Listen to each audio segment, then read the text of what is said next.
mean, did you win it or did Brom lose it? I mean, he bottled it, didn't he, really? I think it was Yeston last night who said, never underestimate Brom's ability to snatch defeat from the jaws of victory. That's the right way around. Yeah. He does that a lot. Afternoon, everybody. Welcome back to the channel. Thank you so much for coming and joining us once again for the Liam and Joe show. Actually, this week is in fact a 7-stream week.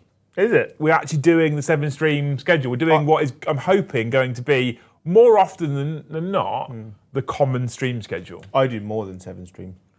How? A day. I mean, that's true. You've done more than 7 streams before this individual stream itself. Thank you so much for joining us. If you haven't already, please make sure you hit all those magical YouTube buttons for us. Hit the like if you enjoy the content. Smash subscribe if you haven't already. And hit that bell notification icon if you want to be notified every single time we go live or drop a new video. Alternatively, you can become a member of the Great Hall and come and join us in the Discord server. If you're already a member, thank you so much. If you haven't been a member forever, ever before, ! Member, come and join us. It's cheap to get into Discord, actually. It's just $1.99 to get into Discord. If you get Skull Tier membership, you get early access to the, what's it called? Sagas, the podcasts. Yeah. We also have many other levels. The Jarls giveaway is currently live in Discord. So if you're a Jarl Tier member or above, you have access to that giveaway, right? It's free to enter if you're a Jarl Tier member or above. Go and find the council section in Discord, go to the giveaway, click enter. The bot's been a bit funny lately, so just make sure it enters you. At the end of the month, so next Tuesday, it will draw one of you at random, and the lucky winner will be able to pick a Combat Patrol box or Vanguard box or Spearhead box of your choice, and then we'll get that one shipped out to you. A great way to start a new army or expand current forces. So there you go.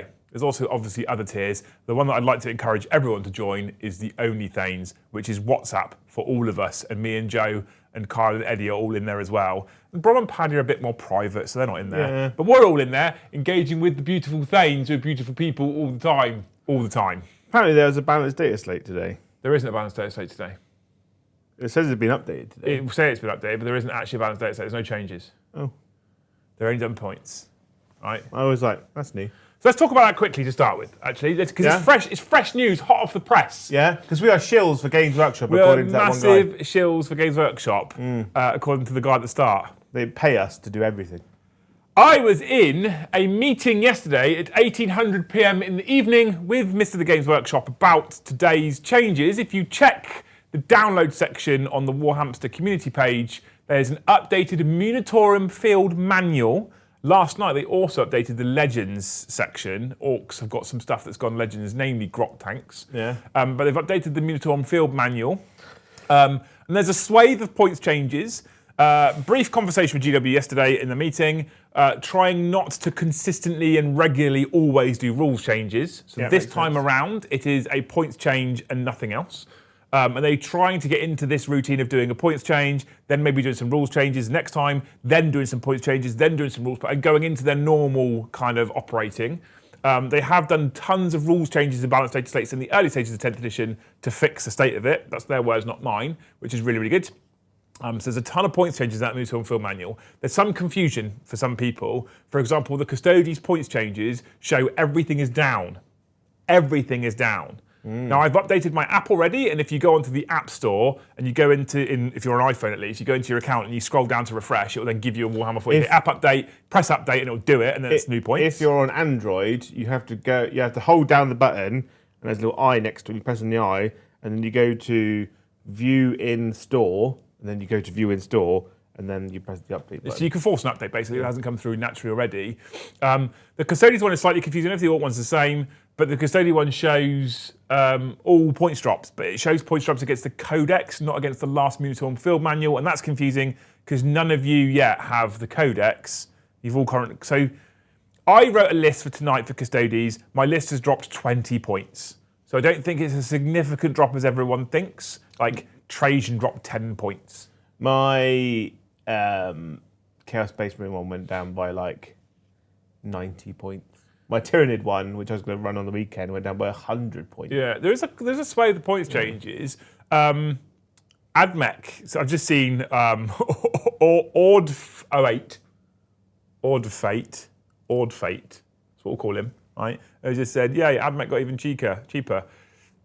When we got given the information, Joe has frequently said, please do some rules changes for AdMech rather than just make them cheaper. Yeah. So what Games Workshop did, they went, hold my beer, we're just making them cheaper. Yeah, so what was probably already pound per point the most expensive army in 40k, maybe in competition with Genius of the Cult, is now almost definitely the most expensive pound per point army in Warhammer 40k. Yeah. No real fixes, just everything. Loads of stuff got cheaper. The Genius of the Cult, what's it called? Combat Patrol box is really, really good, and the AdMech one is. Yeah.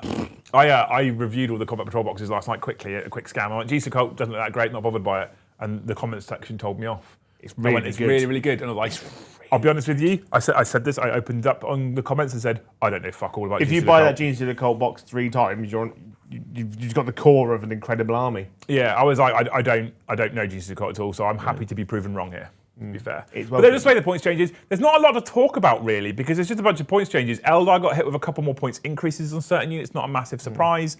Tons of stuff just got, I think majority stuff just got cheaper. So Gaz said, I'm surprised that Rough Riders are now cheaper than Death Riders. It's because Rough Riders are much worse than Death Riders. Yeah, but Rough Riders are also Games Workshop and Death Riders are they're Warhammer and Rough Riders are Forge World. Yeah. They don't ever normally do a lot to update Forge World. No. I shouldn't imagine we'll see a ton of Forge World changes at all, to be honest with you. It just isn't really going to happen. Yeah. But yeah, so... They have confirmed... I haven't watched the Meta Watch. Maybe we'll watch that later. They confirmed testing new rules for AdMech. Yeah, well, I mean, hopefully there is... I don't know if I'm allowed to... I feel like this isn't news, so I think I'm allowed to say it because I'm sure I've seen this in the comment section before. They've hired a new individual to run the 40k studio and the rules. In fact, they've hired 2 new individuals, but they've hired one individual specifically to run the 40k rules team, who supposedly has a significant history in game design, and they've likened him to the person who runs the Sigmar rules team at Games Workshop. I've met the person who runs the Sigmar rules team at Games Workshop, and he's a phenomenal individual. And if they have brought someone in of similar caliber to run the 40k rules team going forward, actually genuinely, it makes me quite excited. I don't know how soon we'll see the influence, but maybe, just maybe, we'll see a little bit more of a constructive approach that's thought out, that takes things into consideration, takes time, tests properly, maybe even proofreads on occasion. That'd be nice. Does he know maths? I don't think that's a Are requirement. numbers the same, big numbers the same as small numbers to him? I'm not sure, Joe. I don't know the guy. I've never met him. We're here to rock the boat immediately. Yeah. So hopefully he'll come in and start making some good changes soon. And some of those changes might not be massive rules changes. He just might steady the ship a little bit, calm it down a touch. I think I'm really positive about that. Gets on the out. whole. He's firm with the chain of command. Yeah. It's a big chain he hits people with. The people in GW themselves are very excited about it, but we'll see because they're going to have to be excited about it. They're Games Workshop, right? That's a thing. So there's no real surprise that they'll be, it's super positive. Of course they say that. They've made the hire. We've hired someone, but he's a bit shit. I did that. Kyle is terrible. I make the trains run on time around here. Do you? They're not very good trains, but they do run. They do run, you know? We'll see. Anyway, we've got to go for these. Cause I'm excited, Joe. They're popping off. I know. Yeah. We're halfway there already. Whoa! Lizard on a stair. Yeah. Yeah. Chameleon on a chair. Yeah. Thank you, Rosanero, who loves an arrow. Does he? Who does now. Is that actual fact though, or you just because that could you could? It's the internet. I can say what I want. And everyone will believe me. Yeah, perfect. Right. 20 gifted memberships. 20 gifted memberships. Oh my god! Off the bat. Yeah, it's more than we got on Tuesday. No, we got 30 on Tuesday, I think. Did they? Well, they've smashed out of the park already. Have they? That doesn't mean stop though. Right. Thank you, Stick Monkey, for another 20 memberships. Stick Monkey gave 20 yesterday as well. Yeah. Stick Monkey, thank you so much, man. What a legend. He's been on the scratchies. What fucking, what, He's been on the old scratchies. What a legend. Cheers, Stick Monkey, you're a hero. Love you. Leaks Veeks liked my chain of command joke. It's from Did he? Firefly. Yeah. Yeah, okay. That was a great TV show, Bill. I'm sure it by was. The way. Firefly I'm sure was it great. It was Cowboys and Indians in space. Great. Okay, cool. Next. Thank you, Brandon Lagasse. Like I say. Lagasse. Lasagna. For 5 gifted memberships. Thank you, Brandon, you're a hero. That's 45. Yeah. And then Dang Skippy Dang, has Skippy! gifted another 5. So we're at 50 already. You people are amazing. Stick Monkey and Yes. Rosanero, thank you so much for 20 And each. You people Meat are Squadron says, hi, Danny's. Oh. On here, it's showing the emojis, where on there, it didn't show all the emojis because he's gone eagle, eagle, America flag, kissy face, kissy face. I like a good eagle. I've flown an eagle. Really? Yeah, not like a pilot, like falconry. Oh. Yeah. I meant like you're like a borrower and you're on the back of like a buzzard. Yeah, like Lord of the Rings. Yeah. Yeah, Gandalf on the back of one. No, I actually like as in falconry. Or like a bustard. A bald eagle. Whenever I try and write the word bastard on WhatsApp or messaging, it always refers back to bustards. And I was like, no, I'm talking about the obscure English like country bird. Maybe it's just applying the accent. Yeah. Or anything. Like not as cool as a buzzard. Not as cool as a red kite. What does Joe get if we get 100 in the first 15 minutes? You've got 4 minutes to go, Rosanero. What did you want? What do I want? Yeah, if you hit 100 in the first 15 minutes, what do you want? A new desk? No, go on, I'm ready.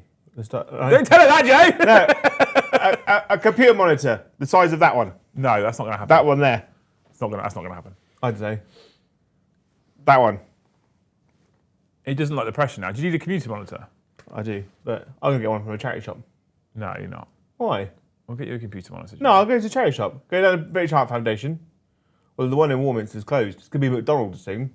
The thing I like, right, story time with Joe, right, next to Argos, and then there's a B&M, there was British Heart Foundation furniture store. And then opposite that, we've got like a new, it's not LA Fitness, but it's one of those, it's a Snap Fitness, right? And there was, but that's now gone. Snap Fitness, all glass windows. Didn't you say you wanted 2 Snippy Snip Chaos Crabs? I do, yeah. Defilers. For nostalgia. I'll get him a pair of Defilers, Rosanero. There we go. Yeah? That's what I'll do. Defilers. Yes. I will defile him. more often than not. Yeah, so when you're at the gym, at your Snap Fitness, looking out the windows, now, not that I go, all you can see is just McDonald's and just fat people walking around McDonald's. Yeah. We probably should just keep saying thank you, Joe, at the moment. So, thank you, you beautiful beasts. Joe Cole's OnlyV for 20 gifted memberships. And Rosanero has come in with another 20 on the road to Snappy Crab Chaos Joe, Man's. Yeah, Joe's got a thing about wanting some demon engines for his, which I think is quite cool, because if you think about your Black Legion, you don't really have anything in the way of No, because I was a couple of like venom crawlers. I've got venom crawlers. I was talking to my mate Ash about it because we were talking about doing the stuff, and you've got the awful wingy demon man. Vashtor. Mm-hmm. And I was like, well, a list that goes around him. And I was like, well, I did have some Morphines. And through a moment of madness, I gave them to Paddy. Yeah. For his 1,000 Suns? For his 1,000. Or his Alpha Legion? Alpha Legion. Okay. And then, and I was like, oh, I'd love to get some of them. And then I was like, oh, Defilers. No one ever runs Defilers anymore, do they? I love a Defiler. I hate it and I love it at the same time. I hate the model, kinda. But I also kind of love the model because it's just crazy old school Warhammer. I think with the Defiler, what I want is I want to buy them, and much like any young man or your young woman looking at someone from the opposite sex, but like, I can fix them, I can make them better. They make my life difficult, but I can fix them. And I want to get some Defilers and be like, how can I make these look cool? I kind of. Thank you, Sam Deacon, for 5 gifted memberships. Thank you so much, Sam. You're a legend. We only need 5 more. And Joe gets toys. I kind of really like. At the moment, I'm focusing on making custodies. But I'm kind of thinking I want to do a Chaos Army again in the future because I love playing World Eaters. I love my World Eaters, but I actually miss some of the standard Chaos Space Marines units. So I used to have Havocs and. Thank you, Brendan Legaze. No, say it properly. Lasagna. No, say it properly. Legacy. I like. Thank you for 5 gifted memberships. That puts us on 100 exactly. Meat Squadron can't do maths. Yeah. I really want. Obviously, I've never seen or met Brandon. Hopefully, one day I will. I feel like from the picture, he looks like the lead singer of Disturbed. Yeah. Yeah. Yeah. I get that. Yeah. No, that's a compliment, or not actually. Yeah. It's meant as a compliment. He goes, I like Disturbed. He walks into a room and they're like, "Who are you?" And he's like, "Ooh, ah, ah, ah, ah." Like I say. That's what the Disturbed guy does, isn't it? Kind of, not quite. Does he start every sentence like Jason Derulo? Yeah. I was listening to a lot of Disturbed recently. We were listening to it the other day. Yeah, I had on, because I had the album that's got the sound. I love the Disturbed Sound of Silence remake. I love that fucking song. And then I put on some Five Finger Death Punch. I found some old CDs in my car, which had slipped in the boot where, you know, where the spare tyre is, had gone under the thing. And I found them, and I was listening to Il Nino. Drew has said, right, so this is what Drew has said, go word bearers. I want to make a word bearers Chaos Space Marine army, and he's going to hate me here. I want to buy the Erebus model and run him as Abaddon. I'll allow it. Thing is, though, that's what I want to do. Things are like, right, in 40k currently, like, he's around, he's doing stuff. Yeah, he's alive, and he's not a demon, is he? He's just Erebus. I have listened to Disturbed. I am a product of 2005. God, I loved music in 2005. Stick Monkeys is FFDP. I want my gift back. What's wrong with FFDP? I love it. Love it. I was listening to some Il Nino. I was listening to some Slipknot in the car. I listened to some Red Hot Chili Peppers. It's quite the... And then I was listening to Basement Jaxx on the way here. I love Basement Jaxx. Which album? It was like the greatest hits I was into. Of course it was. And then I tried to listen to Fatboy Slim and the CD's scratched, so I threw it in the bin. Who listens to CDs now, Joe? Me, because I don't have digital radio in my car, so just standard radio, which means that every 5 feet you go out of signal of the radio station you're listening to. I've got one of those little Bluetooth things that I put into my cigarette lighter, which I Bluetooth my phone to, and then that uses the radio signal. But for some reason, that radio signal, for some reason, is terrible. What colour are word bearers in Heresy? Well, it depends. Because they start off as grey. Okay. Right, and then they went to red. So they do have red in Heresy. So I could paint red word bearers, and I could use a lot of the Heresy plastic kits, and I could make an army that I could use in both. Yeah. Is what we're saying. Yeah. Crumbus Panda's spot on. With his super chat of £5. Says, just think, Joe, if Liam builds Erebus as Abaddon, I get to kill Erebus. Which would be like all my birthdays rolled into one. Yeah. But that's only because Abaddon's so easy to kill now. Which kind of ruins part of that birthday party for you, Joe, right? It does, yeah. Right, anyway, stop. Stop about the music chat. We're now nearly 20 minutes in and we haven't talked about the topic yet. It's your fault, chat. Thank you, chat. I'm getting some defilers now. Yeah, I ordered some defilers from Elephant Games. ! Element. Oh, also, Joe's idea, I don't know why I didn't do this. It's just, this is what happens. My ADHD brain goes, I need to do this, and I do something else, and then the end of the day happens, and I didn't do half the things I wanted to do. And Joe said to me today, why don't we have Nightbot put links in for the merchandise? Because we were talking about merchandise ideas. So a lot of you have probably recently seen our brand new Lictor t-shirt, which is, I think, probably going to be our defining moment on YouTube, Joe, because it's just so good. In fact, it's so good, we've sold nearly 40 of them.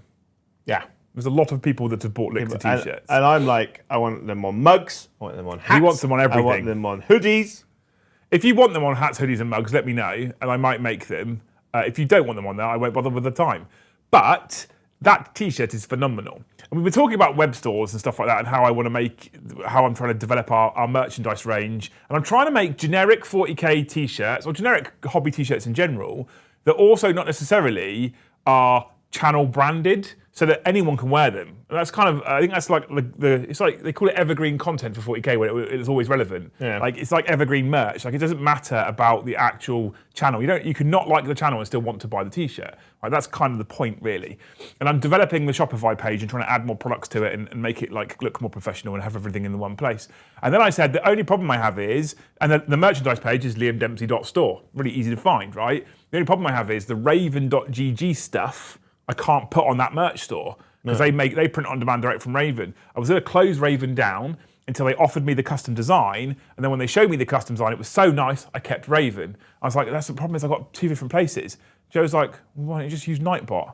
And I was like, I don't understand why I haven't thought of that and why it took you. Can you do that print in some women's knickers? So Merch for our merch store, which includes the polo shirts, the Lictor shirts, just a standard Great Hall t-shirt, which is cheaper than the polo shirt. We'll include our dice. We're going to put the black back in stock near future, don't know when, and there is some of the old objective markers. Merch if you want any of the merch stuff.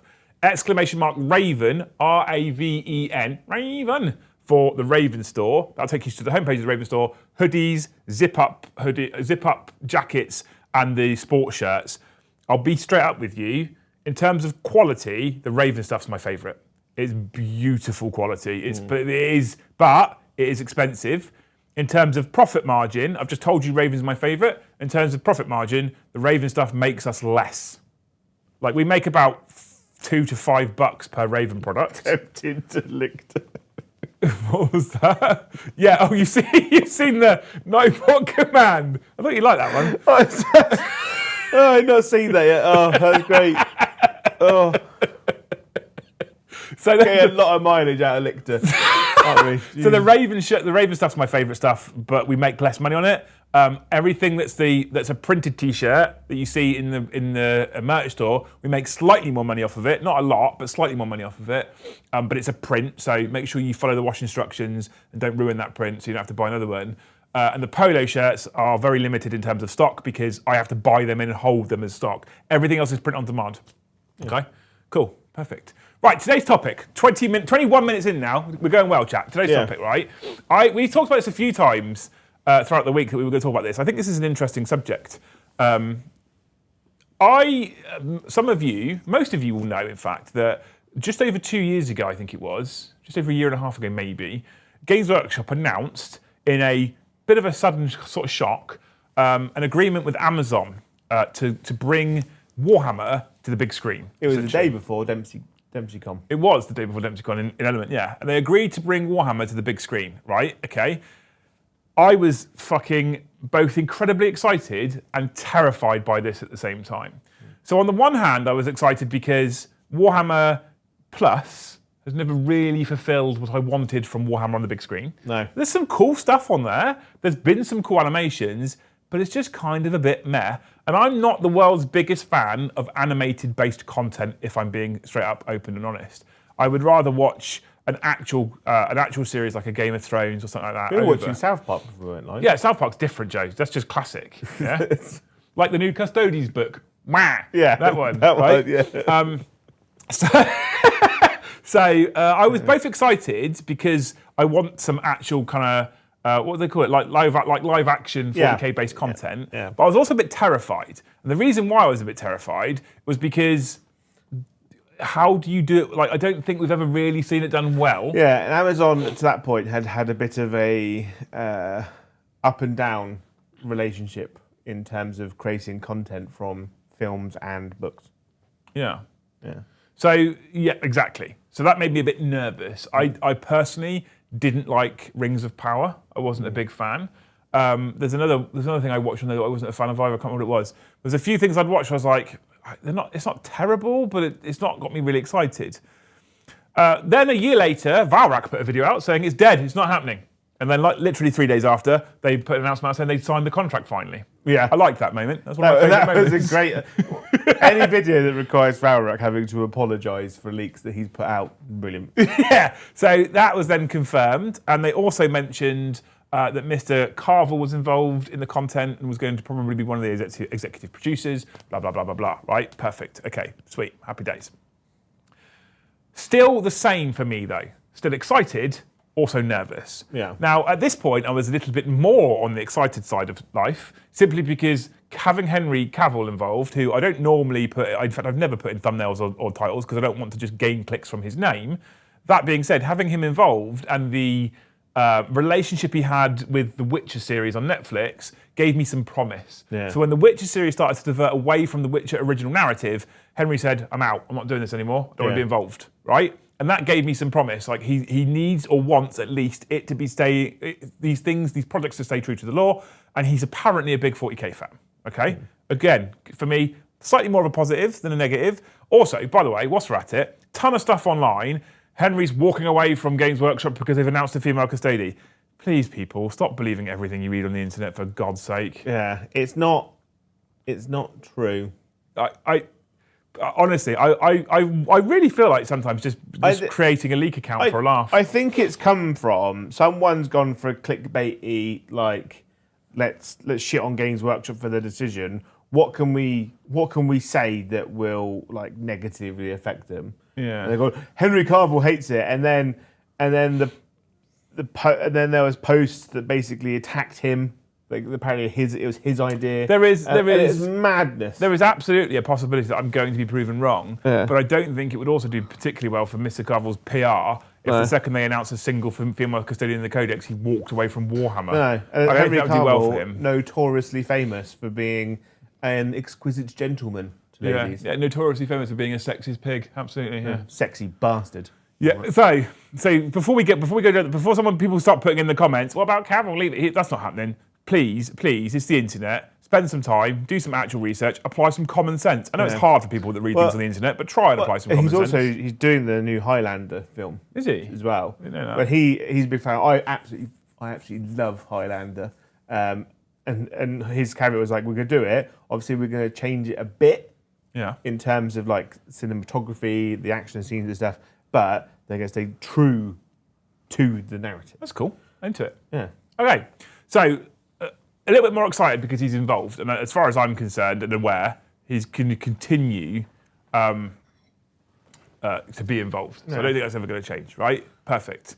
Really happy you comment this. Really hate all this misinformation. The thing is, right, Ord Fate. That's what I'm going to call you. The problem is the internet is it's like 80% misinformation, and sometimes it is in fact difficult to wait. And I'll hold my hands up here. I guarantee there have been things that I've read on the internet before that I've regurgitated to people or brought up in conversation or maybe even said in content that might not have been 100% true. It's difficult. It is difficult. And sometimes you have to absolutely wade through seas of shit on the internet to find any kind of speck of truth. If anyone can cite any actual evidence that Carville's angry with the Games Workshop about this, I'll listen. There's no actual evidence anywhere. Just people going, he's angry. You know him well. You know him personally, do you? You know, and this is the problem with the internet in general. It is unfortunately full of misinformation. So just be careful what you read and regurgitate. I mean, that's a general rule for the internet anyway. So, a little bit more excited, still quite nervous, right? But we're happy so far. What's that? John Mercado has gifted 20 memberships. 20 member chips? Member chips. Member chips? Yeah, chips shaped like members. Thank you. I love you. Thank you. Thank you so much, John. John, you're a legend. He gifted one yesterday. Oh. Yeah. He was edging. Just the one, actually, yeah. He's amazing. Thank you, John. You're a hero. So it's like I said, a little bit more excited, still nervous, still a bit of trepidation. Then, Amazon announced the Fallout TV series. And I was like, I'm a Fallout fan. I played Fallout 4 to fucking death. Right? I played loads of Fallout 4. I actually only joined the Fallout series in Fallout 4 and went back and looked at things like New Vegas. I also played Fallout 76, right? Quite a bit. Yeah. I saw that. It's just Bob Slice's comment. It's brilliant. It's amazing, right? So I'm a big Fallout fan. I like Fallout. I think it's a fucking cool. It's one of the only games that's a PvE-based game that I actually put tons of time into. And for me, that makes it a good game, right? And yes, it's a Bethesda game that has some Bethesda-based errors, but it's a good game. So when they announced the Fallout TV series, I watched the trailer and I was like, I don't want to get too excited here, but it looks good. And I think a lot of people are in that same boat. Like, it's Amazon doing Fallout. How good is this going to be? Yeah. Now, first thing I want to state, this is a spoiler-free zone. We're not going to spoil anything that happens in the TV series. So if you haven't seen the TV series, we will not be giving you any spoilers. And there's a couple of reasons. One, it only came out recently, and we like to give people a fair chance to actually consume this content. But two, I've only seen 5 out of 8 episodes. 8 episodes, isn't it, in total? Someone from Aberdeen is calling me. Oh. 8 episodes in total? 9 episodes? 8 episodes? I've only seen 5 of them. I haven't finished it yet, so I can't actually give you spoilers. Joe can, because I think you've watched the whole thing. Yeah. But I can't give you spoilers because I haven't watched the whole thing. Thank you, John McCarthy, for one gifted membership. Thank you, John. You're a legend. I love you. He has to be in the lead. He's not in the lead, though, because Rosanero gifted 40. Yeah. So he's not in the lead. I like to say that just to wind him up. Anyway, the series hit on Amazon, and nervously, 2-3 weeks ago, whenever it was, Luce and I sat down on Saturday evening and put episode 1 on. And someone had told me that Lucy can watch it despite the fact that she's never played Fallout before. She's never been interested in Fallout before. She can still watch it. She can still follow along. And we watched episode 1, and I finished that episode, and like I had like genuinely like a flood of relief. Yeah. Because if you've ever played the games, narratively speaking, the attention to detail in the Fallout series is incredible. Yeah. Right? It's incredible. It's almost like a game, but live action, like the detail on it. In terms of the other thing I was worried about slightly was whether they would replicate from game to TV series the level of brutality and gore that exists in the games. Again, flood of relief. 100% did they match the level of brutality and gore. 5 episodes in, it continues as well. And they seem to have got that perfect Fallout balance of a bit of humour, a bit of terrifying and scary, a bit of gore and destruction and death, and a bit of hope. And it just is, for me personally, having watched 5 episodes so far, they've absolutely 100% nailed the feeling and the vibe of Fallout. Oh, it's perfect. And like you're watching it, you're like, oh, there's that thing from that thing, and that thing from that thing. And I've watched a lot of interviews of the people that made it, and people who are in it, and they're saying that like, obviously they were like one of the guy who made Fallout, Todd Howard was an executive producer, and they had a list of demands of things that can and can't be in it. And they were like, and they were given a tick sheet of everything that had to be in it. Oh, were they? Yeah. I've not watched any of this stuff. There's a list of things, stuff that they wanted to be in the series, and they were like, we couldn't get everything in the series because we didn't want it to read like a checklist. So obviously that will be for the next series that we'll try and put those things in. And obviously they're saying obviously there's Amazon wanted things, and we said no. Yeah. Because that's not what it would be, which I really liked. And I'm hoping is that this exact same approach, I think is probably the right word. This exact same approach is what they do for 40k. So based on watching Fallout and what Todd Howard has done with Amazon to create the series, personally, and you know, we live currently, especially in 40k, we live in a sea of negativity at the moment, all the time. Everyone's negative all the time, everyone's miserable all the time. Personally, what I wanted to talk about was the fact that this has given me some hope for 40k. Because I have been toying back and forth. It'd be interesting to know what you think about this, Joe. About whether they should go a bit more PG with 40k, or whether they should go super grim dark, whether they should do a bit of both. Because super PG essentially attracts 12, 13, 14-year-olds to the show, which is your new age of wargamer and your next wave of young individuals getting involved. But the goriness is something that 100% exists in the narrative. Well, one of the things that Games Workshop's always been is that it's an adult game marketed to adults that kids can play. Yeah. Because at the end of the day, you could do the hobby if someone gives you money to buy into it. So it's an adult thing because like kids don't have access to that level of money to get into it, kind of thing. Yeah, that's fair. And like narratively, it touches on it's just all violence all the time. Yeah. Right? And you couldn't really justifiably have a PG series when it's got someone firing a massive gun that explodes people. There's no way that you can PG a bolter in a room full of people. Just people confetti everywhere. No. Right? Well, no. So I agree with you. I don't think you could. So, for instance, the talk is, and the idea apparently the talk is that it's going to be the Eisenhorn series, and he is. Well, that's the rumors, part of the rumor mill, and so obviously he is an inquisitor who interrogates people and tortures people. You know, there are demons in this, like the main protagonist, bad space marines are Emperor's children running around with their penis swords and stuff. You know, and their tentacle boobs, and Joe likes penis. And obviously, like there's like massacres in it and stuff. And one of the as the series continues in the books, he is followed by a demon host.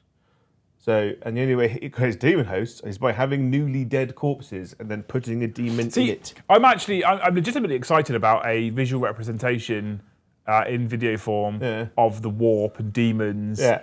And what we have the plastic models to give us an idea of what they're supposed to look like, but in terms of the actual the main kind of deities and entities and things that exist in the 40k universe. But I'd love proper visual representation of the warp and how it claws at the mind, rather than just being some colourful part of space. Do you know what I mean? Yeah. Like, I feel like one of the reasons why I was so heavily drawn to 40k, despite the fact that I've openly said this a million times, despite the fact that I'm more of a fantasy fan than I am a sci-fi fan, is how, like, Star Wars, the films specifically. Someone said no spoilers on Star Wars. No spoilers, but the films on Star Wars, right, quite PG.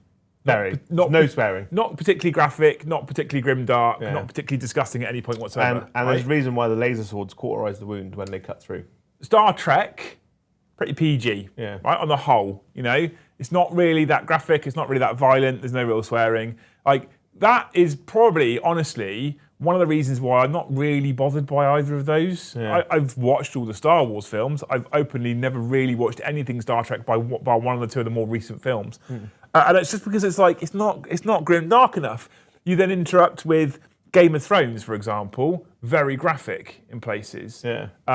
Granted, Lord of the Rings was quite PG, but I'm more attracted every time to the grim, the dark, the terrifying, the kind of no hope for humanity type scenario. And the 40k narrative universe, in book form at least, ticks those boxes. Yeah.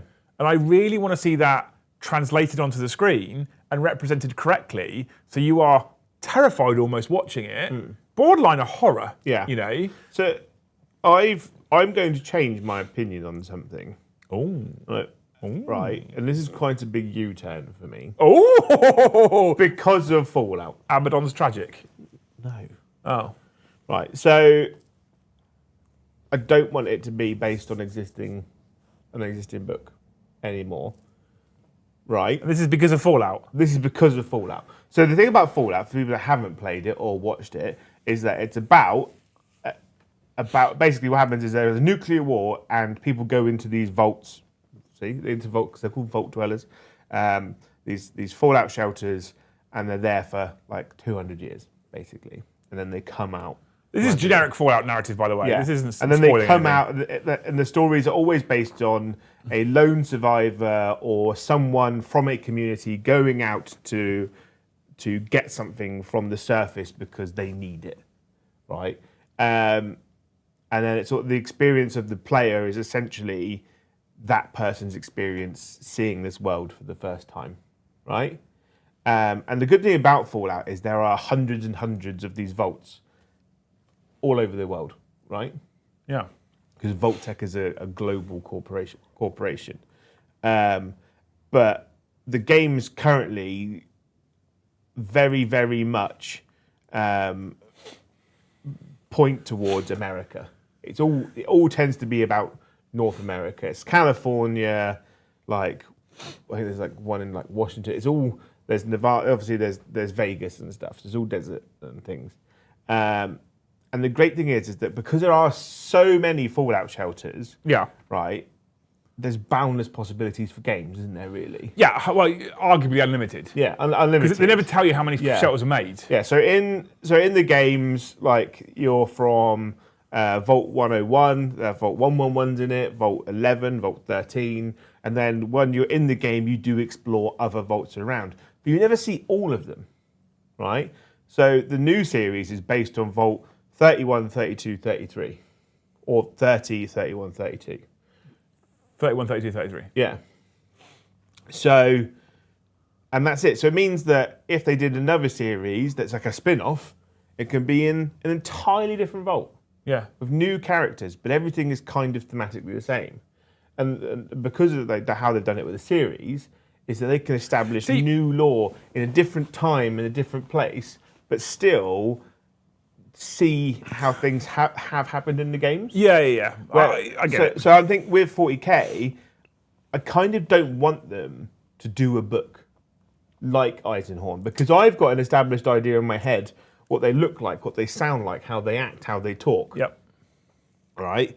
And then someone else who's read the books will have an entirely different idea in their head. Yep.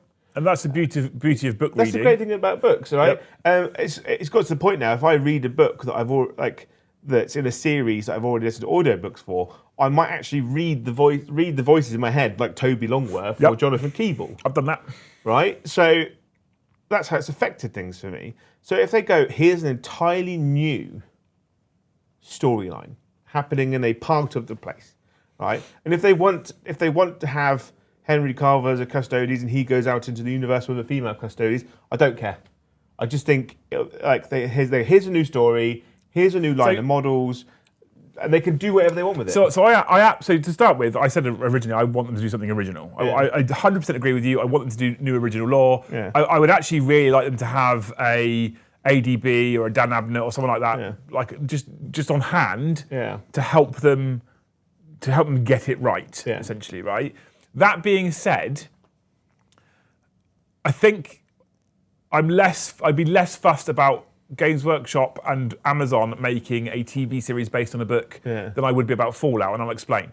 And again, to clarify, I want them to do something new and unique, right? 100%, I agree with you. I want them to do something new and unique. That being said, I think it's easier to replicate the Eisenhorn books in a TV series than it is to represent Fallout 4 as a game. The reason being is because the Eisenhorn books, for example, have a set story. Yeah. There is a set arc. Everything happens, there is an arc. It's like Lord of the Rings or Harry Potter or whatever, or Game of Thrones. There is a set arc, right? And they follow that story, they do the story as a TV series. Cool. Fallout 4 as a game, and historically it's been a game so far and nothing else, there isn't a set arc. For a player, an individual player, playing whatever the character's name is in Fallout 4, depending on how you build your character, male or female, right? Because you have those options in games. That arc then monumentally changes based on the player's experience. So you and I can start playing Fallout at the exact same time. And right from the very beginning, I might pick a female character and you might pick a male character. Instantly makes the story different, right? Instantly. Let's say we don't do that. Let's say we both pick a male character. We both call ourselves Joe, because why not, right? The second you get to the first decision where you can go X, Y, or Z, you'll probably go X, I might go Z. And that means that we instantly have a different experience. And they change it, because obviously you can have different companions throughout the way in Fallout as well. I always have dog meat. But you can have a robot. You can have a synthetic human. Hang on, Joe. I'm just going to ban a cunt. There you go. Right, you can. If you put female Custodes ? You fucking losers, you just get banned immediately. So like you can pick different companions. Like there's female. You can have soldiers. You can have a robot. You can have a helper. There's so many options. I always take dog meat. I had dog meat from the beginning. He's a dog, by the way, called dog meat. But your choice of your companion affects the game massively. Yep, massively. There's parts of the map, part of the world that make it easier to get into depending on who you've got with you. And they also have dialogue. If you've got a dog, it doesn't speak. So obviously it's all on you. But and also humans carry guns, so it makes fighting a bit harder if you've just got a dog. Because he runs in, bites people, inevitably gets wounded. I'm the person who always took the dog though. Yeah. Oh yeah. Always, because dogs are better than humans. Yeah. It's facts, straight facts. Yeah, so I think for the also at the same time, I do kind of want them to do Eisenhorn, because I love those books. Loved them. And they do have a massive effect on the whole storyline of 40k. Yeah. Huge, in fact. Yeah. But then, they can also got these in the. There's Storm of Fire. There's a really good one where it's like one of the main characters is a Remembrancer. So a lot of the stuff is from his things, aspects of stuff. There's also Guardians of the Throne, which is a Sister of Silence, a Custodes. It's got an Inquisitor in it. It's got loads of stuff. There are loads of options they can do. Oh no, it's all about the feel of things. Yeah, don't get me wrong. Yeah. I'm with you. I absolutely. So here's the other thing as well. There's a little part that does think if they follow a book at least, it's almost harder to PG it because they're following the book. So in that regards, I'm like, well, I'd argue that maybe I want them to go down the route of following a book because it's harder to PG it because it's already graphically there, right? We know the story, and people will be very upset if you don't follow the story. On the flip side, I'm with you. I think it would be a cool time to let's think from Games Workshop's perspective. Let's think corporate GW for a moment. Let's think share price, etc. Right? You release a TV series with brand new lore, right? Brand new lore. What does that give you opportunity to do? Models. Build models. Merchandise. The merchandise Right. opportunities for this Amazon thing is insane. You by the way. make a brand. Let's just say, for sake of argument, right? I know it's hot topic. I know people are upset about it, but let's just say, for sake of argument, that the Custodies narrative change is a direct thing where they want to do something about this in a TV series. It arguably opens them up to sell new models, which is those characters. Let's say they decide to follow a guard regiment that we've never heard of before. Yeah. Right? What do they do? Okay. Dawn of War, is that the game? Yeah. The video game, right? What was the Space Marine chapter in Dawn of War? Blood Ravens. Have we ever heard of them before? No, they were newly created for that. Yeah. Right? And did they end up with models? Yeah. Yeah. Forge made the what's his name? Angelos something or other? Gabriel Angelos. Thank you, Gabriel Angelos. Right? Yeah. And they're smaller scale, but that was back then. Yeah. So let's say they make a brand new guard regiment, right, which we've never heard of before, potentially opens up the opportunity to sell a whole new model range to people. And when people find that series on Amazon who have never watched or seen or heard of anything Warhammer before in their life, and they watch it and they Google it, they could be taken to a brand new model range. And there'll be people out there that will start buying things that don't even play the game, but they want the collection, right? I feel like... Well, it's about like, if you like so for instance, my partner is one of those insane people that doesn't like, she plays odd few video games, but not much, but she really likes watching me play video games, but mainly story-driven ones. So when I saw that the Fallout series was coming out, she didn't have a clue what Fallout was. And I was like, "What? I'm going to download Fallout and we're going to play Fallout." And because it's great, and obviously you can pick the story decisions and things, and the conversation decisions, and she's really been enjoying it. And so when the series came out, she was really excited. And when we were watching it, and she was like, "I like that, I like that, I like that. Like that's cool. That's from the thing. That's from the thing. That's not from a game that we played. What's that?" And then she'd go and research it. But I know people that have got the little Pip-Boy models, and they've got like actual. Well, she's got she's got a smartwatch. Samsung smartwatch. She's changed the interaction to be a Pip-Boy. Cool as shit, right?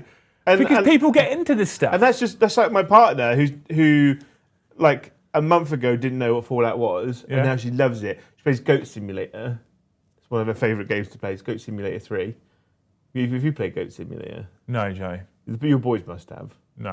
It's a great game. You're a goat, right? You're the goat. And you walk. Think GTA, but you're a goat. You go around, you headbutt people, you wear clothes. So there's an achievement where you find a nuclear bomb testing place, and you press the button by headbutting it, and it drops a nuclear bomb, and then you get a free... Wait, Goat Simulator, you go around headbutting people, you wear clothes. Yeah, you get roller skates, you get jetpacks. You could ride around on a tricycle. You could terrorise people. She got a little Fallout outfit, a Vault suit for her goat to wear. She's got roller skates and a Vault suit on and a crash helmet. Sometimes you make it hard. I know I do. But I just think, but that's the thing. Like you might find that like your partners don't really care about Warhammer. No, Like they go, Henry Cavill was pretty spicy, isn't he? I don't mind seeing him in a tight suit, because like Inquisitors wear what they call them. is Joe okay? But this is the thing, right? This is what I'm saying. Right? There's a lot of people out there. You're right. There's a lot of people out there where this could then bring them into the narrative world of Warhammer. Yeah. And we don't necessarily have to have them as players on the tabletop, to be clear, right? I think often we can really, really, really narrow-mindedly think, does this mean... Like we can narrow-mindedly think, does this mean more players on the tabletop? Not necessarily. Does it mean potentially more people buying into the narrative universe of Warhammer? Yeah. Does that necessarily mean models, clothing, merchandise? Does that mean that if the Games Workshop franchise with Amazon makes a ton more money, we'll then get, for us as actual fans currently, we'll get even more series and more films and more stuff. I mean, Body Glove, thank you. There is some franchises in the past that have then flogged the merchandising to death, and they put the logo on. Like I can't go if I'm shopping for the boys, if I'm shopping for my kids, I can't go anywhere without finding something that's got Marvel on it somewhere. Oh yeah. But I don't know if I want it to be that big. But right, I want it to be so big that you could buy clothes of it in Primark. That's right. So when Stranger Things, fucking that's a low bar. right? No, but things like Primark tend to have like, so when Stranger Things was at at its peak, you could buy Stranger Things t-shirts and hats and hoodies and stuff from Primark. At Christmas, you could buy Nightmare Before Christmas stuff from Primark. You could buy Greg's clothes, as in the food brand Greg's. From Primark. So it won't be long until there will be a Warhammer section in Primark. I mean, I don't like. That's when you know you've reached the point. I don't like to go into Primark, so I'll never see it. I love Primark. I'll address your word on that one. Yeah. But it's not because it's Primark. I don't like going into shops, Joe. You're an Amazon shopper. I'm an Amazon shopper. Yeah. Everyone could bring it to me. I don't like going into shops. You get your toilet roll delivered from Amazon. Yeah. I know, yeah. Is that because you don't like the idea of going into Tesco's and buying an industrial size of toilet roll? No. I'll do it. I have to because you live in the studio. However, that being said, I don't. I just don't like going. I don't like being in shops. We're not going to go into a rant, Jay. We're not going to go into a rant. I love a rant. In any kind of shop or supermarket, especially like a Primark or a Superstore or a Costco, what happens is about 20 metres before the front door, everyone just offloads their manners and their human nature, and they just turn into feral animals inside all of these places. What I like about Primark, and I also hate it as well because my partner does it, is that obviously all the clothes in Primark, because it's like a bulk buy, isn't it? So it's all all the clothes are nicely folded and put on the shelf by the staff. You see them stand there, folding the clothes, put them on the shelf. And what happens is someone goes, I want the fourth one down, pulls it out, the top ones just fall on the floor. They look at it and go, nah, scrunch into a ball, put back on top of stuff, pick up the other stuff, throw it in, and it's just carnage. I don't. It's like even driving into supermarket car parks, right? But just as you get to the second roundabout before you actually get into the supermarket car park, right, is when people go, I've forgotten how to drive. Yeah. I forgot what all these signs and road markings mean. So one of the things I do, obviously, we're talking about like Games Workshop merchandise. There's a eBay store and the Games Workshop merchandise company that's based out of Westbury. Down the road from where I live. Big Slice Bob supermarket drink over was a battle royale. Yeah. So in Westbury, it's a tiny little village. Yeah. Right in Wiltshire. I literally used to work 5 minutes, right, but didn't even know it was there, right? And they do all the Games Workshops like T-shirts and bowls and cups and things, right? At the end of the year, when they've just got a bunch of random sizes left, they give them all to Naomi House, the charity shop company. Okay. And then they just sell the clothes out of the charity shop. That's cool. Yeah.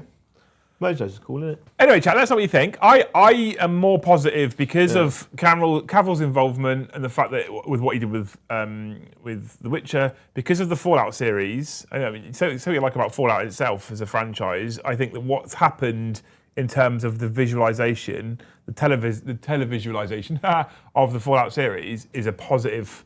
If they keep that, if they take the same approach, if they make it as narratively accurate and as true to what is the original content, and I'm going to original content because what is original content? Rogue Trader or Black Library books or codexes or whatever. But as long as they stay true to the quote original content, I think we're going to get some cool stuff. I do agree with you. 100%. I want it to be new narrative. Yeah.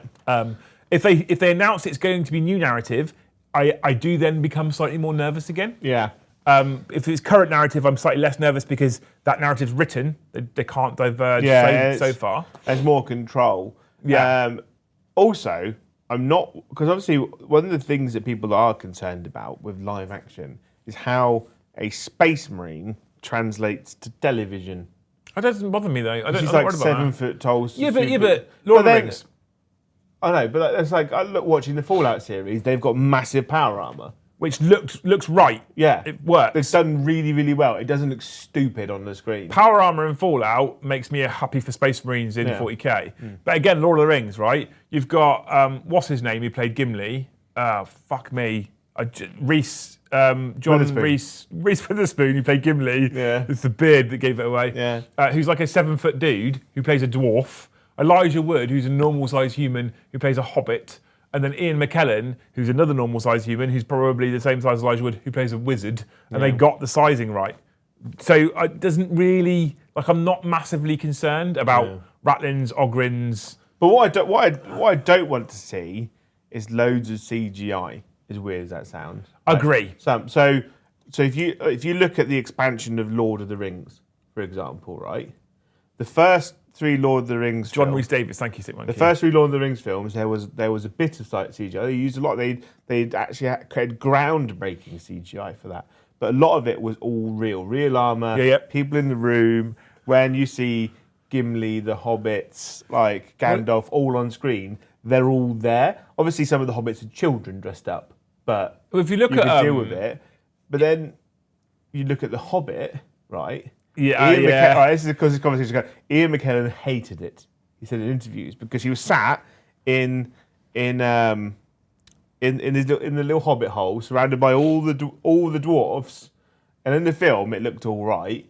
But he said in reality he hated it because he was just sat there in a big green room next to a big green box talking to a bunch of tennis balls. Yeah. Whereas if you look at Fallout, the suits were real. Everything on the screen was real. Yeah. Like the ghoul's face was makeup, and then they put over his face and then CGI'd out the nose kind of thing. So it wasn't the whole CGI face.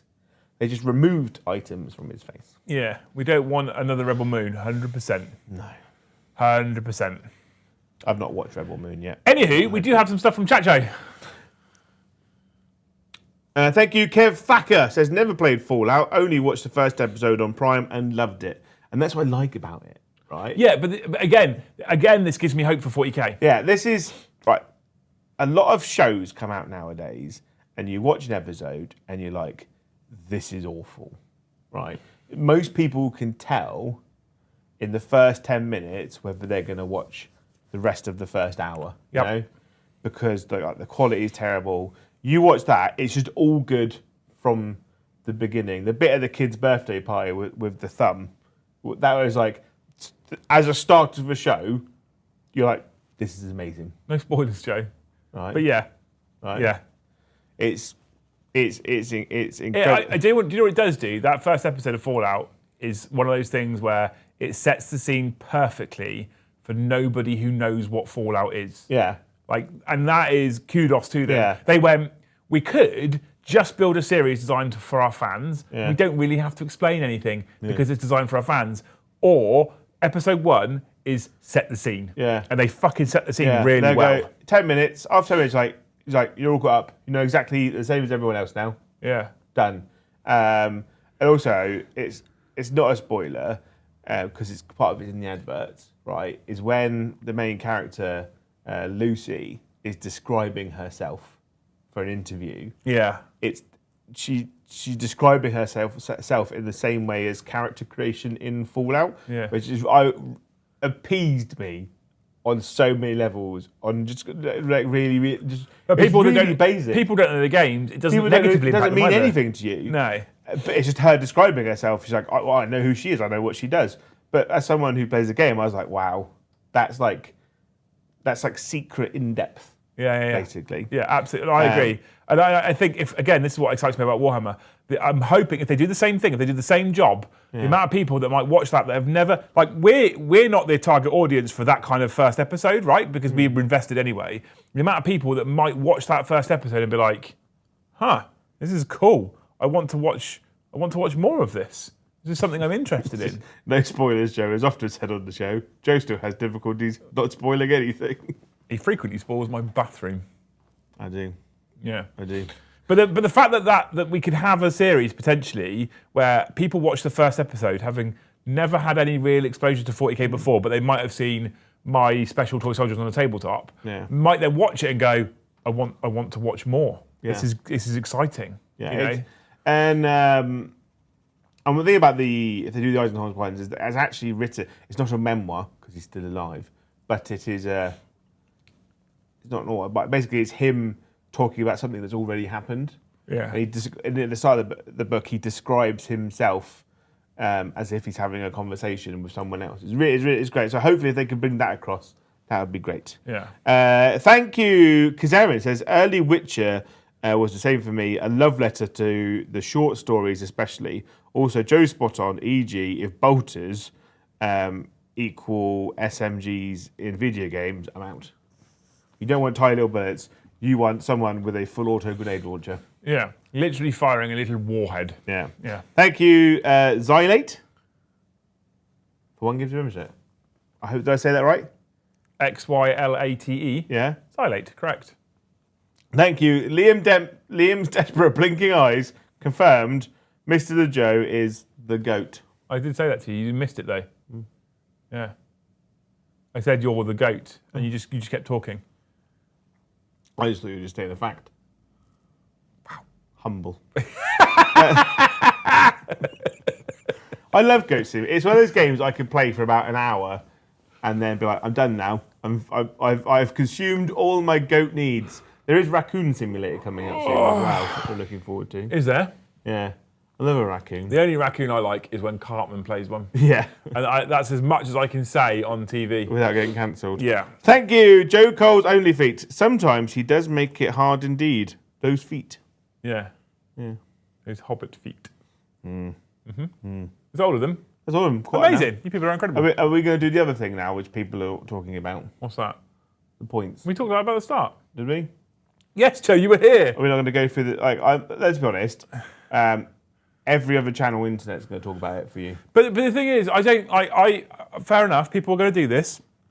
They're going to take the points values before, they're going to take the points values now, and then Allspecs Tactics will put up a really fucking boringly voiced video that shows you all the differences for all the points, and it'll be super informative, and it'll give you everything you need to do. And there's literally no point me trying to compete with it. I find a lot of them are like my most hated TV growing up. When I used to go to my grandparents, and they'd always have the fucking match scores on. But They'd have the match roundup. It's like Coventry, 3, Liverpool, 2, Tottenham Hotspurs, 1, Arsenal, 2. And I'm like, oh my God. And that's what I get reminded of. I'm not criticising or talking about the content whatsoever. What I'm saying is, he'll do that video. There's no point us talking about the points changes. There's no point. Also, it's very, very hard to go through a whole MFM of points changes and actually, I think, for us specifically, be able to make reasonable assumptions as to how that's going to impact the game or the meta, especially because you and I lately don't play metagaming, we just play the game. Can I just tell everyone what the new meta is going to be? Orcs. Oh, I mean, we can make that assumption. But my assumption is orcs. If you go to tournaments, do you know what you're going to see? Orcs. Lots of them. Lots of them. You're Yeah. going to see big orcs in big robots, and you're going to see meganobs. Joe and I looked at the Orc Codex and went, that could be a problem. And then we got the Minotaur and Field Manual on Tuesday and laughed our fucking tits off when we realised that loads of it got cheaper. That's the problem. Someone said, Costa's got massive points drops. My list changed 20 points. Yeah. So the list I'm running tonight, which is a kind of all-rounded list, granted I don't have any Wardens yet because Brom hasn't painted any and I haven't started my Custodian's army, 20-point drop, that was it. I get an enhancement because the problem with Custodians is there is nothing for 20 points. Is it a blue pill? No. That's like an enhancement. Yeah. No. Who is more likely to have a painted army? Between who? Custodes and orcs, I assume. I don't understand. My Chaos army didn't go down much. We are obviously going to be using the new points tonight. We are, yeah. I gain an enhancement, a blue pill, Joe said. Yeah. That's literally it. Like, the custodian list I have is like 6 Terminators, 4 bikes, a few shield captains, Trajan, 2 squads of 5 guard, a Land Raider. I'm not running Abaddon tonight. What? I know. Why not? I mean, I can do. I mean, I don't want you to. Because he'll be like, you're dead. I can't. You're dead. You're dead.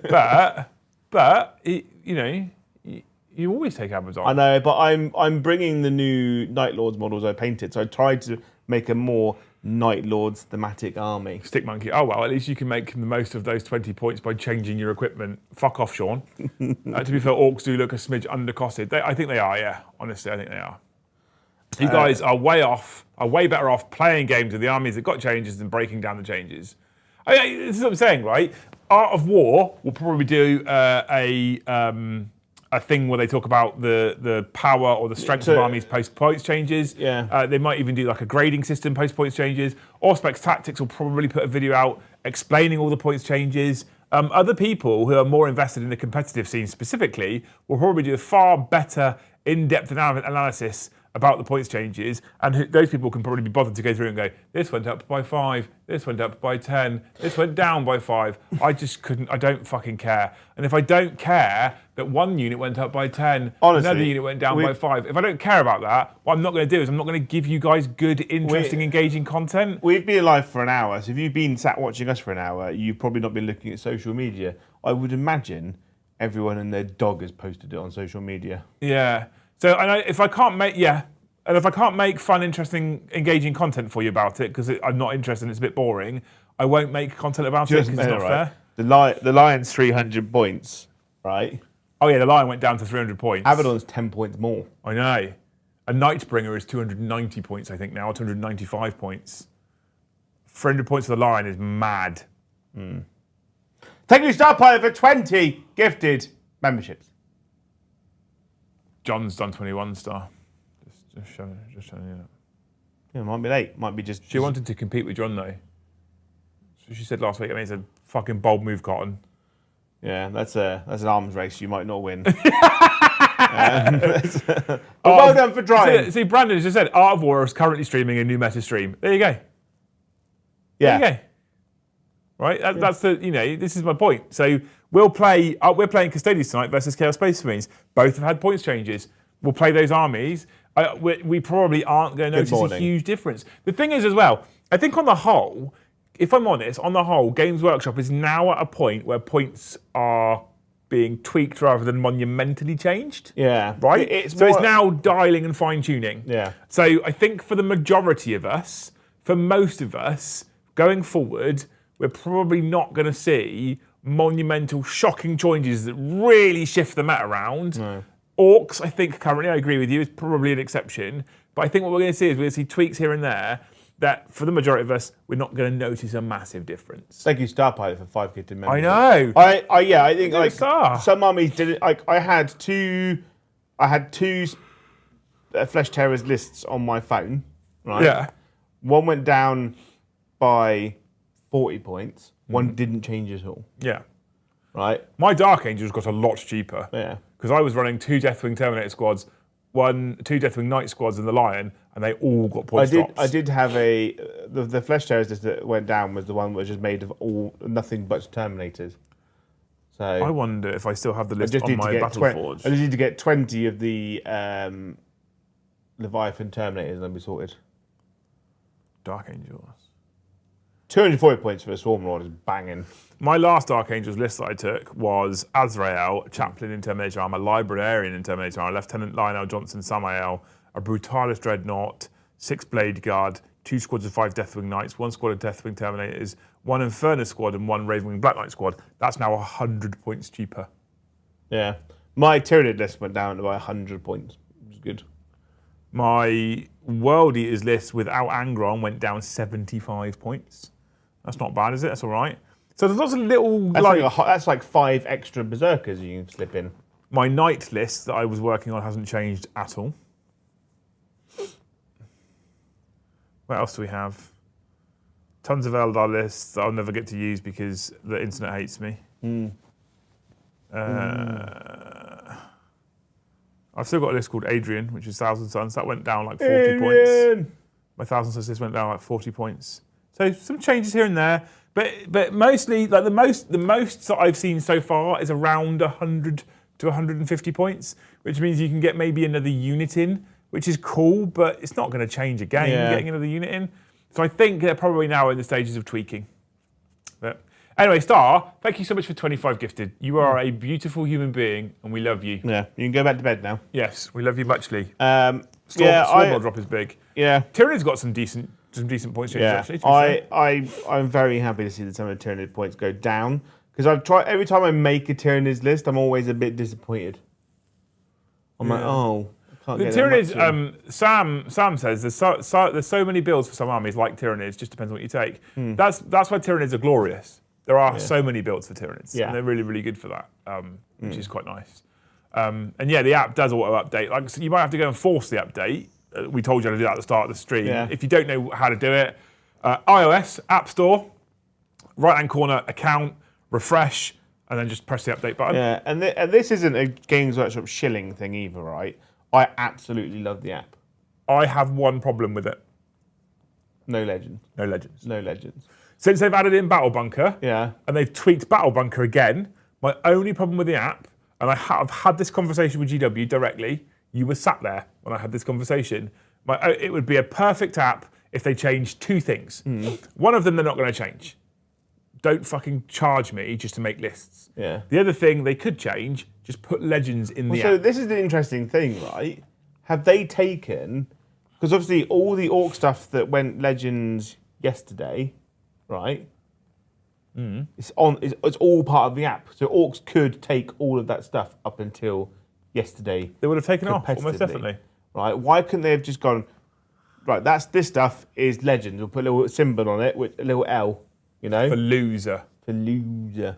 Yeah. Like dweeb, you know? Just like, but it's like, you know it's legends, but it's still on the app. That would have been, Yeah, that could have been the start of them fixing legends. I feel like Legends on the whole isn't a particularly difficult thing to fix. Yeah. But I'm not an app developer, Yeah. nor am I an app anything. I've never I've ran an app before, but not at the like coding or developing level or the data input level. But I feel like they already have the mechanic for inserting data sheets into the thing, right? So they don't even need to put imagery on it. They don't need to. Just take a generic Forge World, like Imperial Eagle imagery or whatever. Who cares, right? Don't have to worry about putting the fucking image of the model on it. None of that nonsense. And just put the rules in. Well, that's it'll probably be spreadsheet. Yeah. Enter, fill. Right, Yeah. done. You put legends in that app, and then the only thing I would change is the way they've monetized it, and they're not going to change that. So that then essentially is perfect, right? What I do like though, one of my favourite things about the app, right, is that gone are the days when you have to wait 3 weeks for Battlescribe to update. Yes. Literally, Games will actually go, new points, update the app, done. Yep. Out immediately. In Battlescribe, what we do, instead of changing the points for stuff, it will just delete the unit and you have to re-put it back in again. Yeah. This just changes the points, so you don't have to change anything in your list. It would need to be an additional section layout and data input, etc. It wouldn't be easy. I don't know, Eric, but I don't think it'd be that hard either. Yeah. Like they introduce new units when a new codexes come out and stuff like that anyway. They could get an unpaid intern to do it or something. I mean, that's their whole stuff. Like work experience from uni or something. Yeah. Skippy, that magnificent.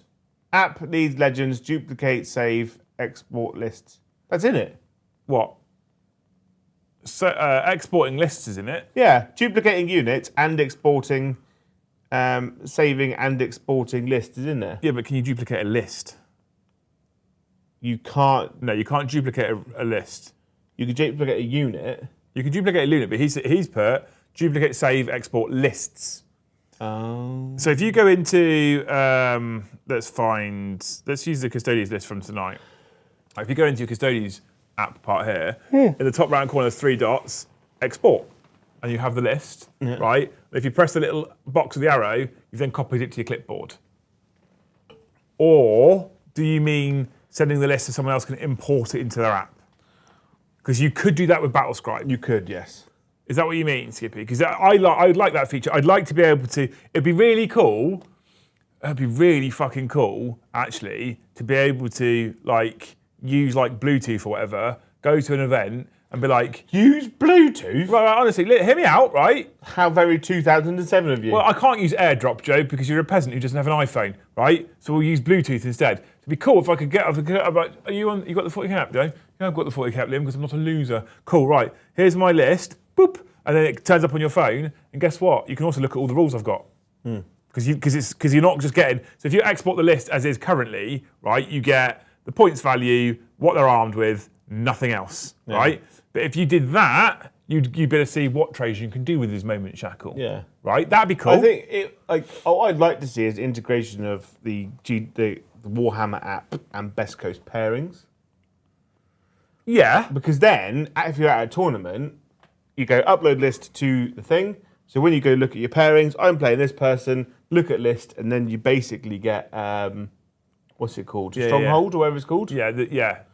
Where you Yeah. can see all the drop-down menus and what their stratagems are in one place. Skippy says, save it so I can move from phone to iPad and build a list and tweak a copy. So I will trump you here. I don't care about exporting for that. What I would like them to do is link the lists to your account.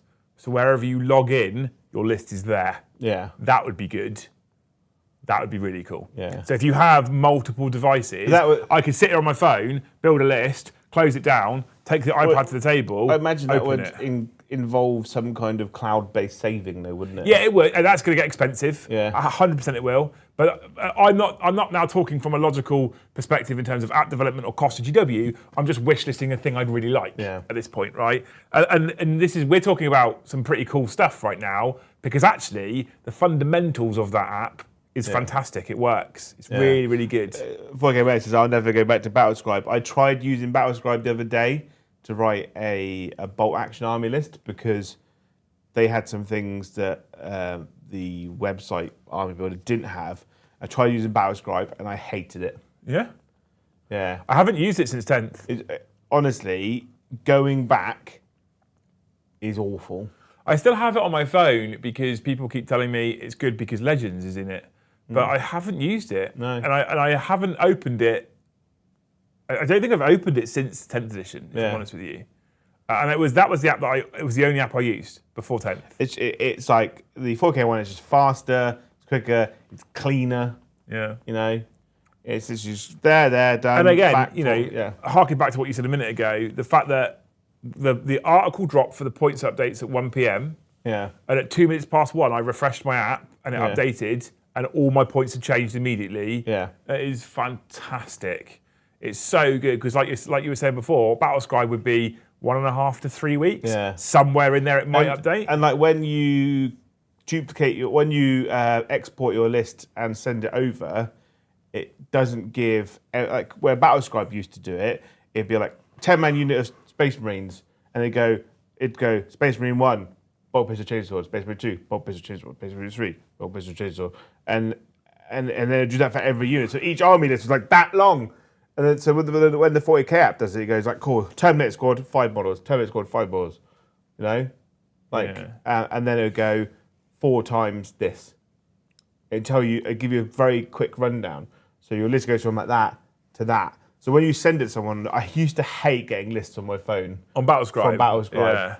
Because you'd be like, here's your 1,000, like... But did you know, when you export lists from BattleScribe, you can customise what information is put on that export? Can you? Yes. So mine used to have unit name, points, war gear. No, I don't think I even put war gear on it. Okay. Because war gear got long for certain units. So people were just being lazy and just exporting the list as was. But you could do it, definitely. Yeah. People talk about New Recruit as an app. I've never heard of that app before. I thought that app is. A few people said, use New Recruit for list building. Never heard of it. No, I've never heard of it. No. This is the first I'm hearing of it. Yeah. I have tried using BattleScribe to write a heresy list, and having no idea of how to make a list for Horus Heresy. Trying to use the app made it 1,000,000 times worse. Yeah. Because I was like, I don't know what any of this does, and there's no easy explanation on what it does. Sometimes you go information, and it goes see page blah. I'm like, that's not helpful to me. That is not information. Yeah. We've got some super chats. Have we? Ooh. Thank you, Eric Odinson. Sadly, it would be a larger effort than you'd expect, but it's not insurmountable, and it should be in their roadmap. Brackets along with Crusade. Yeah, I'm surprised there's no Crusade option. The thing is, right, if we also, to be fair to Games Workshop, and we often criticise, but to be fair to Games Workshop, if you look at the state of the app when it very first came out to where it is now, they've made tons of improvements already. They've made loads of tweaks, changes, and improvements. So you know what? I don't think we've seen the final polished product for the app, and I think it's going to continue to evolve. And as long as they do continue to evolve it and continue to improve it, then you know what? Cool, let's see where it goes. I would like to see a point where I'd like to see your point. The app is just a one-stop shop, you know? Yeah. So on the app, so I don't have to have an AOS app and a 40k app. Yes. I want it to be one app. Yeah, I would rather that Right? as well. Yes. And I want that one app to have AOS, 40k, Old World, Where's Kill my- Team, there it is. you know, Underworlds, Warcry on it. Yeah. Just to have all of it. Okay. What are you making your list for? And you go, scroll down, 40k. Done, you know? What are you list for? Underworlds. Create your deck. And then it gives you Yeah, the but list of all the yeah, cards. the thing is, I guess that the... Right, then it is worth the money you pay. In fact, I'd probably pay you more to have access to all of The it. thing is, the core mechanic of the 40k list builder then doesn't work for everything else. It doesn't. It needs to be different. And obviously they'll have to, how you create your things within that app will have to be different. But I'm not a technologist, you know.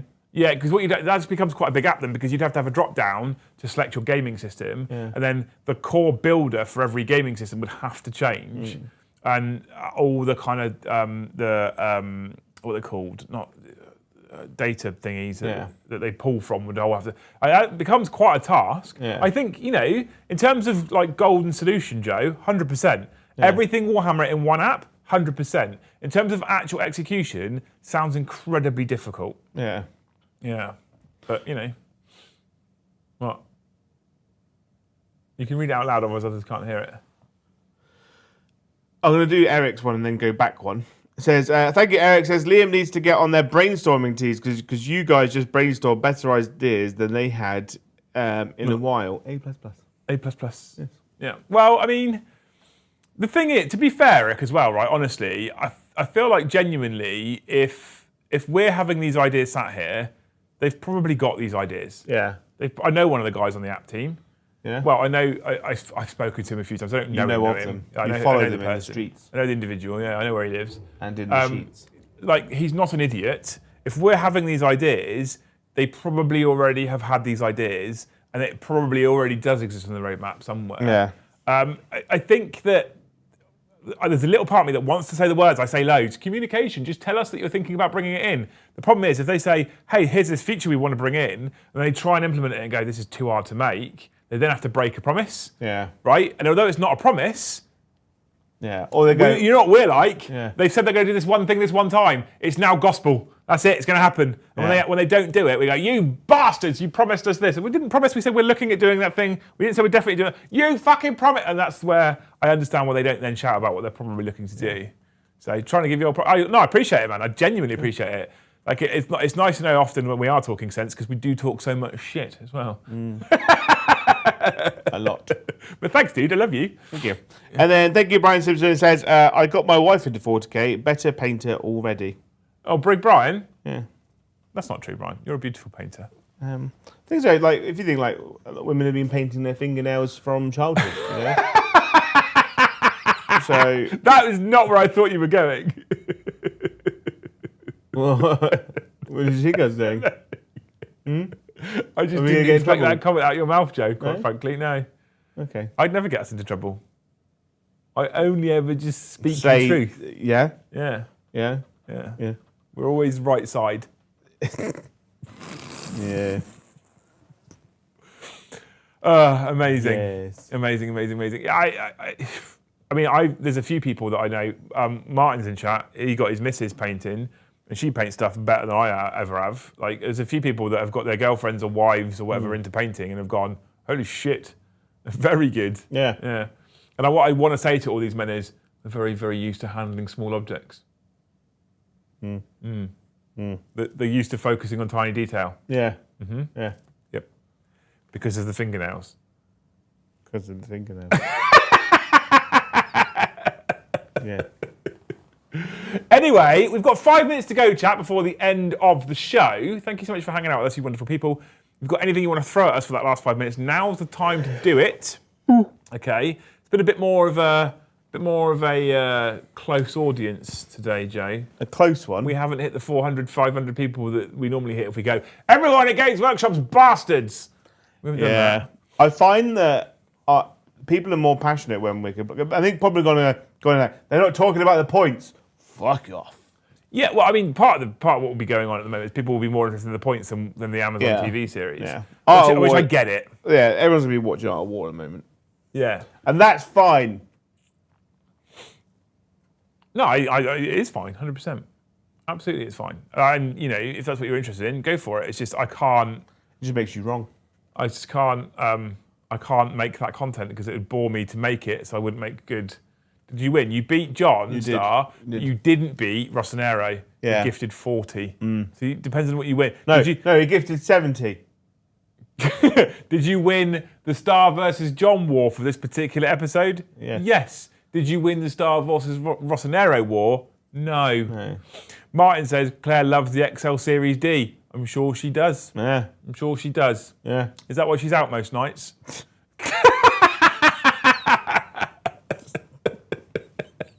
She had to sit on a donut. She walk in like John Wayne.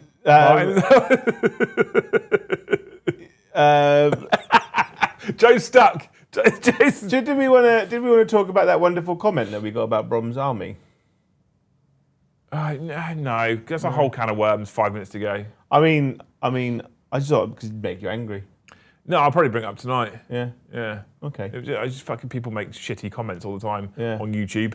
YouTube is literally full of shitty comments, and my patience is getting increasingly thin for fucking douche canoes. And over the course of the last few weeks, since the release of the Custodians Codex, that patience has been really fucking tried. So at the moment, I'm getting quite often straight to the Insta-ban phase really, really quickly. Yeah. Like, oh, you're a douche canoe, gone. Yeah. And you know what? If you don't agree with the narrative change or what Games Workshop are doing, that's perfectly fine. Yeah. It's absolutely 100% fine. Yeah. No one's forcing it upon you.